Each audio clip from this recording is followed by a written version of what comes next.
Welcome to the Investment Property Show. I'm Wyatt Giles. Aloha, I'm Tony Amiglio. Hey, Tony, we have a fun show ahead of us. An exciting one. Lots of questions out there right now about the investment property realm. Whether it be a short-term rental, A vacation rental. or even a midterm rental. What is a midterm rental? I have no idea. Neither do I, but we're going to find out here pretty soon. Now, other people are out there going, well, I'm interested. How do I get started? What's one of the biggest questions they have out there? Biggest question is, can I afford it? Can I afford it? Of course you can, whether you're going to use your money or other people's money. And then there's management. Do you want to manage a hotel vacation rental? I don't like the details of it. But you know what? We have someone who's going to answer all those questions for us. Some people out there do want to manage, so we're going to answer those questions as well. But do you want to decorate and or clean that house? I'm horrible at both. Both? I'm not good either. But some people out there, again, want to save money, so we're going to teach you about that. And one of the largest questions of them all is, how do I find one? And where do I find one? Yes, sir. And thankfully, we have some of the best professionals in the Austin area. So stay tuned.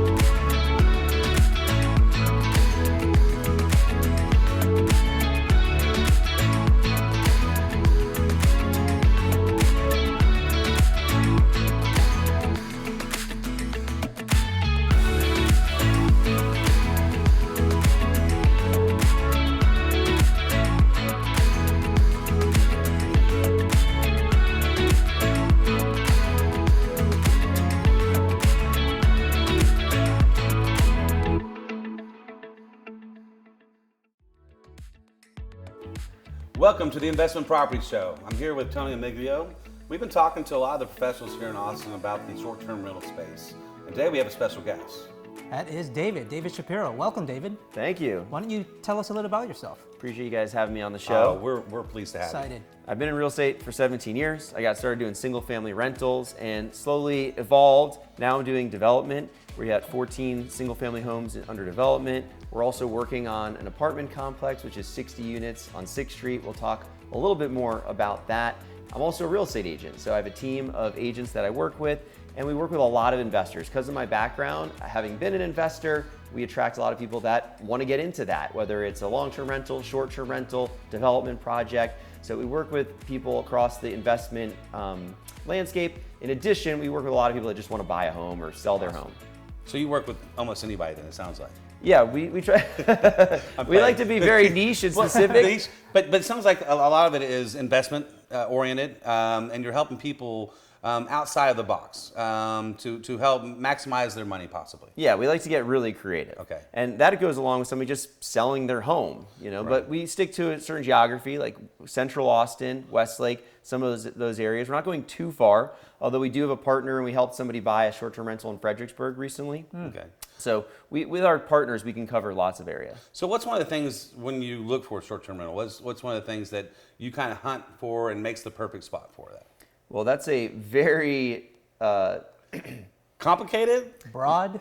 Yeah, I'd say that's a broad thing to answer because Fair enough. You know, there's a lot of different ways you can go about doing a short-term rental. So are you targeting large groups? Are you going after couples? Do you want to go after business travelers? So there's a different persona that you potentially could be going after. So depending on that is going to determine what type of property you're looking for. So that's the first step, is determine what are you looking to target in terms of a persona. Okay. And then once you have that, we can start looking for a property that is going to work within that. And so we can use the property we're sitting in here as an example. Okay. The way I came across this property is I actually toured it with a different client. She walked through it for her home, and she thought, no, it doesn't really work for me. The layout's, you know, a little bit weird, which it is. The living room is upstairs. Okay, so that didn't work for her. But I walked through this with her and thought, okay, as soon as she passed, because the client I'm with, they get priority. But as soon as she passed it, it's not for me. I thought, I have a client that this would be perfect for, because it would make a great short-term rental. And that's what he was looking for. And how many bedrooms are in this house? So it's a 5-bedroom house. And so for what he was looking for, the more bedrooms, the more people that can stay there, you can maximize your revenue. Okay. And so that made this a really good opportunity for short-term rental. Now, it also had some other unique things about it. So if you look, there's 2 entrances to the property. One of which is to 2 bedrooms downstairs. The other of which is at the middle of the house and goes upstairs where there's 3 more bedrooms, the kitchen, living room that we're here in right now. And so what it allowed an opportunity for him to do was put a wall, which he hasn't done, but it gave him the flexibility. One thing I'm going to talk about is strategies. Okay.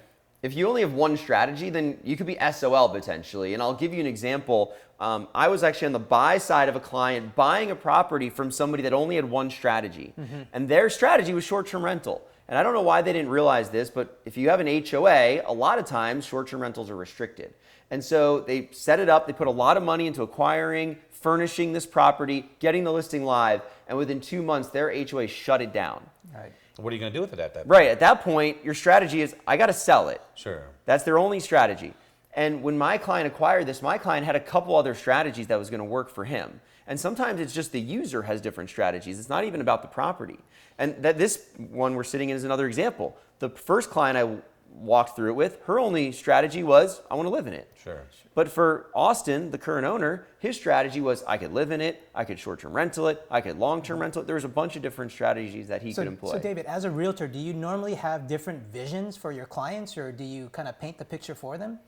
Well, I mean, it's a collaborative effort. Okay. And so we work together based on their goals. And so in this case, it was around investment. So we talked about the numbers, what he was trying to achieve. And we figured out, okay, what are some of the different strategies that would work for him? Other clients, other strategies that I like to see is development potential, value add potential. This would be an example of value add, where when you look at the pictures of how it looked when we first walked through it, much different than how it looks now. Sure. And that's value add. So that if Austin wanted to go sell this property, he could actually sell it for significantly more than he paid for it. Now, the market has appreciated since he bought it, so he has that added benefit. But even if it hadn't, he added so much value with the work he did to the property that he could sell it the day after he finished that work for a premium. Do you mind describing some of the improvements you'll had to do? Yeah, so when you look at this property, when we first walked through it, it looks totally different. And you look at the yard, I would say, is one of the huge differences. So this was like a very below mediocre yard. Okay. And the owner came in, put in new fencing, added a very nice deck with benches, a fire pit. He's got a hot tub back there. Wow. Yeah. And it's enclosed so it's dog friendly, which is another thing that he decided was okay for him. This place has mostly hard flooring. Right. And so that's great for dogs. There are some carpets, but he knows what he's taking on in terms of risk. And then the garage was just a standard garage. And now it's a really cool hangout spot with an arcade. It's got a sofa. It's got an Instagrammable backdrop that people love. That's great. And he's got all sorts of things that cater to the persona that he's targeting, which is groups. So he's got Cam Jam and Papa Shot. Papa Shot. Yeah, Papa Shot. It's hard to say. I can't say it too, right? Papa Shot, right? Yeah, say it and five that's that times little, fast. That's that basketball game, right? Yeah, that's Okay. a little basketball game. So super fun things like that. And those things really pop. Right. I guess pun intended. Yeah, no, I like it. in the I like it. photos on the listing. And so people can Right. quickly scroll through his listing and they're just like, wow, Right. this thing is awesome. And when you think about what you're trying to target for a short-term rental is you need top of funnel, which is Right. lots of views on this property. So Right. you need like a really eye-catching first photo. And this listing totally has that. Gets you to click in and see, wow, this listing has a ton to offer. In addition to like the fundamentals of its 5 bedrooms, it's got a one room that has 2 queen size beds. It's bunk beds that are queens. So I think it's a really good strategy for short-term rentals. And then really nice beds and bedrooms in all the other rooms. So would you consider 2 queen beds, 4 sleeps 4? Yeah. Is that right? Okay. So that's Yeah. just part of the strategy as well. Right. Okay. Yeah, you want to be able to maximize revenue, which is through maximizing occupancy. Okay. The number of people in here, the number of nights. Now, this rental only books 44% of the month.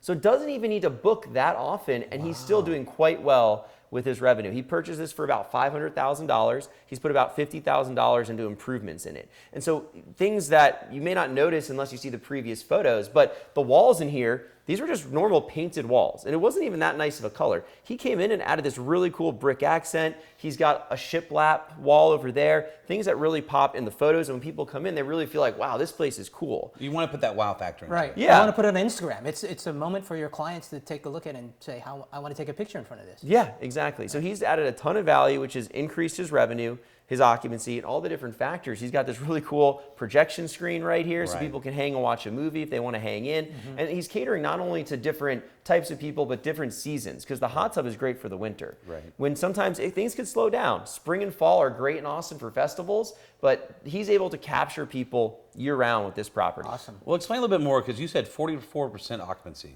That would make some people nervous. Yeah. So how do you go through with the numbers and with your clients to see if this short-term rental is actually going to be profitable? Analysis is really important. 44% occupancy would worry some people. I like to start with a rule of thumb. And simple way you can do this to triage, because if you have 100 properties in your market that you could potentially look at, which ones do you focus on? Sure. And the way you do that is you double the long-term rent. So if you know that this property is going to rent for $2,500 a month to a one-year tenant, then you can at least double that with short-term rental revenue, okay. Wow. usually triple it. And a property like the one we're in right now, he's done such an incredible job with outfitting this property that he can triple the long-term rent. Wow. And then you should at least exceed that long-term rent by a 50% net. So once you subtract out cleaning fees, management fees, utilities, which you're paying for as the owner of a short-term rental, whereas a long-term rental, the tenant pays for those things, you should net at least 50% more than the long-term rent. Now, in his case here, and if you're doing a really good job with that, it should be even higher than that, but that's a good rule of thumb to start. So if anybody's confused, because my brain just kind of blew up a little bit as well, it sounds like there's a lot of math and a lot of experience behind that. And be able to see that vision, looking through and seeing where there's something, when there's nothing, they can always get a hold of you. And it's a personal thing. You'll walk them through it. You'll guide them through it. You'll either help them in the process of redesigning it, and or because you do custom building as well. Yeah. We're a developer and we build homes. What we want to do is sit down with somebody and talk about their goals and go through the strategy. I love doing that and thinking creatively about how we can accomplish these things. There's science to it with the numbers, but it's also an art. Right. And so it's really hard to give somebody a one-size-fits-all program on how to do this. So tell me a little bit more about strategies. What if you don't have a good strategy? What happens?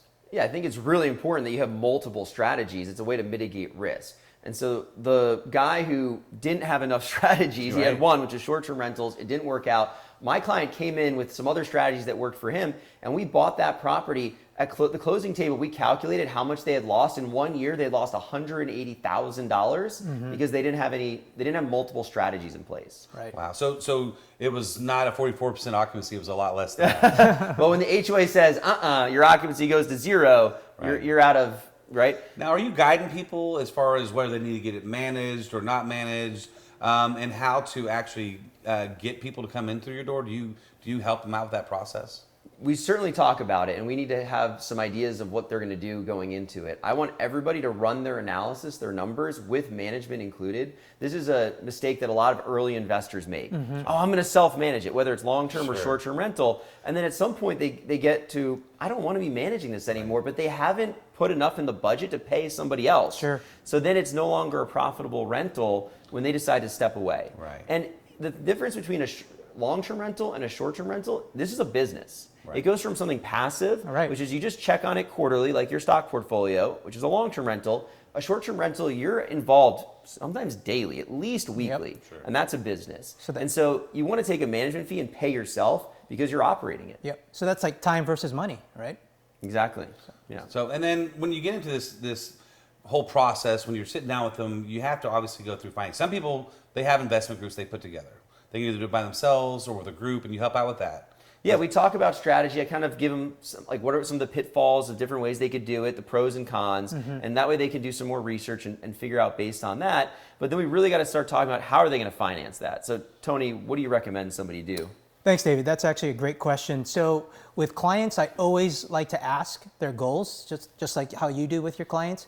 And there's always a vision and a strategy for every client. Not everybody fits in the same bucket. So as a result of that, there are actually 3 types of buckets that I like to put into the financing role. And that would be your traditional financing, whether that be your conventional FHA loans where you could go through government like Fannie, Freddie. And then there's also your non-QM, which is your DSCR, and your statement-only income loans. And then the last bucket is actually your private lending. So there's 3 different areas that your clients can entertain as far as financing that I love to strategize with them, sit down with them, and help them out. Perfect. And So go ahead. I'm sure some people don't know what non-QM or DSC are. So when you sit down with them, you're able to explain everything. Exactly. I've got the plan laid out. What is non-QM, by the way? That's actually great. So there's qualified mortgage and non-qualified mortgage. So Okay. non-qualified mortgage is not your traditional way, like your conventional FHA. Okay. And that's, again, your DSCR, statement-only income loans. Okay. So again, it's a personal thing. You're gonna have to go through what's gonna make sense for them personally. It is, because everybody doesn't fit in that same bucket as a W-2 employee. Some guys, Right. work for themselves or have a business. So then we lead them towards maybe a non-QM loan and take a look at their statement-only income on bank statements. There's some things that are complicated about this. And for some people watching, they might feel overwhelmed hearing all this. The important part is there's professionals along the way to help somebody, whether it's the real estate agent, their lender, and we can help get them through this process, even if it's their first time buying an investment property. That's an important thing to say right there. I mean, it is overwhelming. That's why we're kind of doing this show and bringing on professionals like yourself to help the process easier. So another question I have for both y'all, and I'll start with you, is a lot of people, I have to have all this money to invest in it, but it's a smart idea, and this is a question, to go ahead and take some of the money. If you could buy a house outright, buy a couple of them, because what you're saying is it's profitable. You're saying 44% occupancy. They're still making a profit. If you can get to an area where they're doing 60%, you can cash out refi in 2 years, get your initial investment back, and now you're playing with other people's money. Is that a correct statement? Yeah, people do that all the time. And did you find that to be true as well for you? Very true. The only caveat to that, it depends on the down payment, right? So Right. there are different options that we can do for different down payments. Okay. And then some limiting factors, just quickly on FHA or conventional type of loans, the limit to that is only 10 properties, that you can do 10 properties. Okay. If you go non-QM route, it's unlimited. So again, there are different options, and it just depends on what your goals are for your client. How thirsty are you? Exactly. Okay, all right, fair enough. Well, where we're at right now, I'd like to see some of these extra spaces that you helped kind of envision. Do you mind if we go look at those real quick? Yeah, let's go take a look at this property. All right, let's go. Awesome.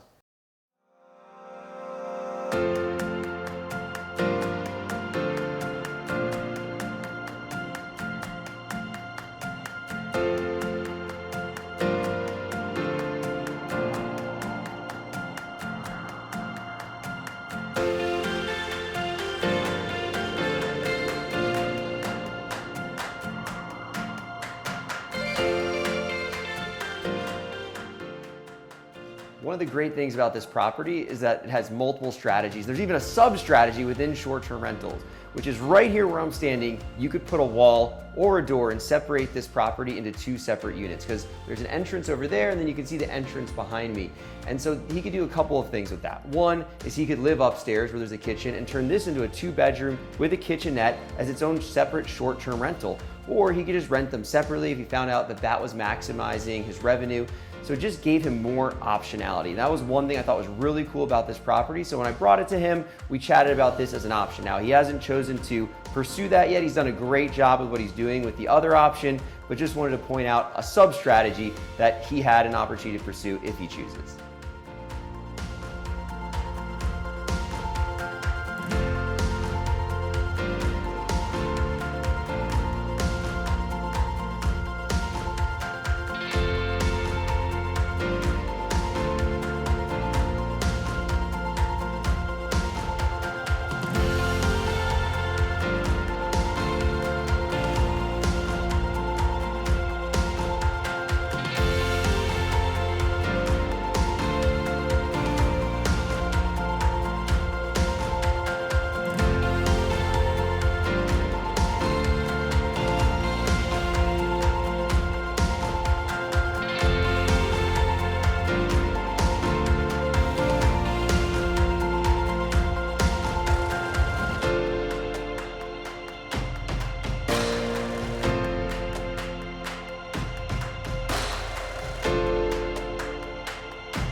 One way to add value is by turning the garage into an entertainment space. So we got a pool table, we got Papa Shop, we got this really cool background here, which is Instagrammable. So it really pops on the front page of the listing, but also people love taking photos on this. And the owner did a really good job. He actually has his own Instagram handle for the property.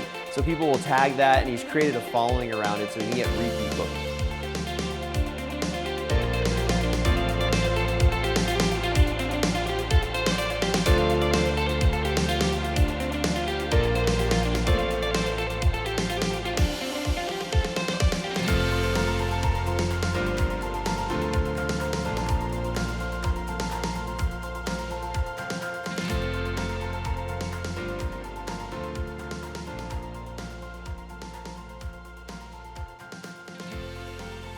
This yard, compared to what it was, is a masterpiece. He's done an amazing job outfitting with this fence, the deck behind me, and then the hot tub, which really makes it more appealing during the winter. And you're probably wondering why I'm holding these random colored circles. It's because he's got Connect 4.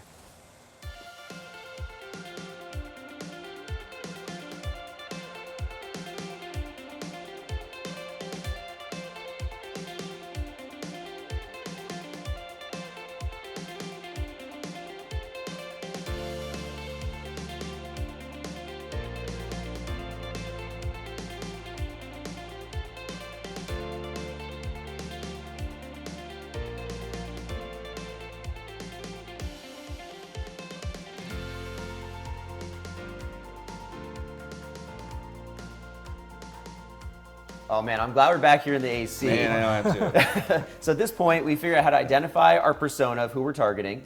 We've talked about looking for properties, doing our analysis. We'll talk about due diligence here in a second. We talked about lining up your financing with Tony. So I want to talk a little about the offer process. And so once we've identified we want to make an offer on this property, we will do our analysis and figure out what price it'll work with. There's no fixed price for a home. It's always a range. There's price elasticity. Of course, for a buyer, I want them to get the low end of that range. If I'm representing a seller, I want them to get the high end of the range. Sure. Okay. In this case, representing a buyer, we took advantage of a couple different things. One, I knew that this layout was not ideal for most buyers. So we took advantage of that, got our client a discount on the property, knowing that when he goes to resell it in the future, potentially he's gonna have to give somebody else a discount because the layout's a little bit weird. Now, the way that we can get him the highest price later is to sell this as a functioning short-term rental, because there's so much additional value in what he's done here, right? So that's part of the strategy of the value add that the previous owner was not able to see, and so they left money on the table that my client, Austin Distel, he's a local entrepreneur, and he really can see that vision, and he's gonna be able to get that value out when he goes to sell the property. So the due diligence process that we undertook here is we did an inspection, which you do on most homes. We were able to renegotiate based on that. We did not do this in this home, but something you could do if it's an operating short-term rental is say, hey, can I stay a night? And that's something cool that people can do is if there's an operating short-term rental, you're already going to have the numbers. You're going to see how much revenue they did in the last 2 years, and then you can make a decision based on that. And for somebody that's new, that might be a better route. It is. If they don't feel like they want to take on the risk of like, what's it going to be? There are tools like AirDNA, Price Labs that you can go on and look at what they predict revenue to be for a certain home, but it's not an exact science. So there is some risk by a buyer going and buying a property that's never been a short-term rental before. So, but once you do your first one, and there's other ways you can start by doing this, you could just start short-term renting the house you currently live in. And like, that's what I did at first. I had 2 roommates. There's 3 of us living in a 4-bedroom house. And I said to my friends, this is in 2013, hey, can I rent this out short-term? And we'll just split the rent, the revenue 3 ways. My roommates were like, yeah, we got girlfriends. We'll just go stay with them. Great idea, yeah. And so this was a really low risk way for me to test this idea. And it went great. So I said, okay, I want to do this with another property that I can do it full time with. So I went and acquired a different property that I could then do it full time. And that property was a duplex. So I short-term rented one side and I lived in the other. And that was a way to, again, mitigate risk. I had multiple strategies that were employed. And so there's different ways to go about this. You don't have to go all in and buy a $2 million property, spend another $200,000 furnishing it. You can start small. That's brilliant. So again, it's to each other's needs and their hunger. Yeah, and that's where we can get really creative with the strategy. I mean, we can only in a 20-minute show cover so much. So there's so much more to go over with this. So reaching out to us and we can talk about next steps for you.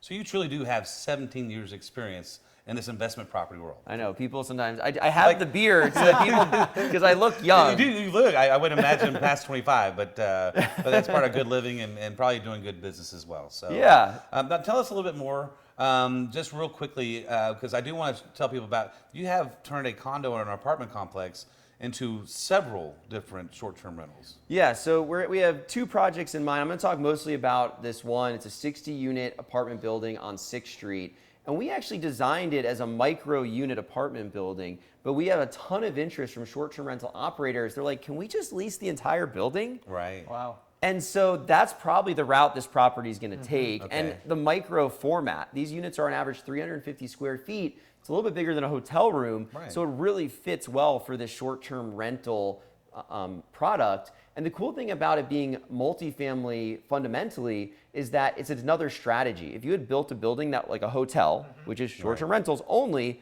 when a pandemic hits, you can't convert those into apartments. No, you cannot. Because there's no kitchen. You can't really live in a hotel long term, whereas ours, they have kitchens and kitchenettes. Strategy. And so if there were another pandemic, this is another way to mitigate risk. I love the vision. That's David. awesome. That's we want to see a little bit and know a little bit more about that. And if you're interested out there in knowing any of his properties and what he can do for you, please reach out to him. And we're going to have his number obviously on the bottom.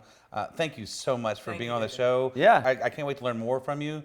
And again, reach out to Dave if you have any more questions or anything like that. And you're working 24/7 almost. Yeah. So. Not 24/7. I do sleep, but you do have assistants and things that'll answer the phone. Yeah. We have a team that makes sure that our clients get top level service round the clock.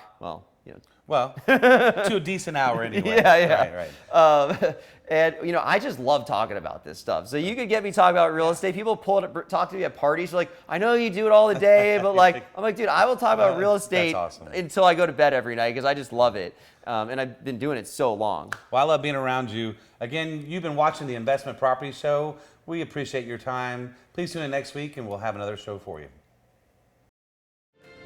Hi, I'm Heather Jones. Tune in next week for the Investment Property Show. I will be talking about staging and making your short-term rental stand out.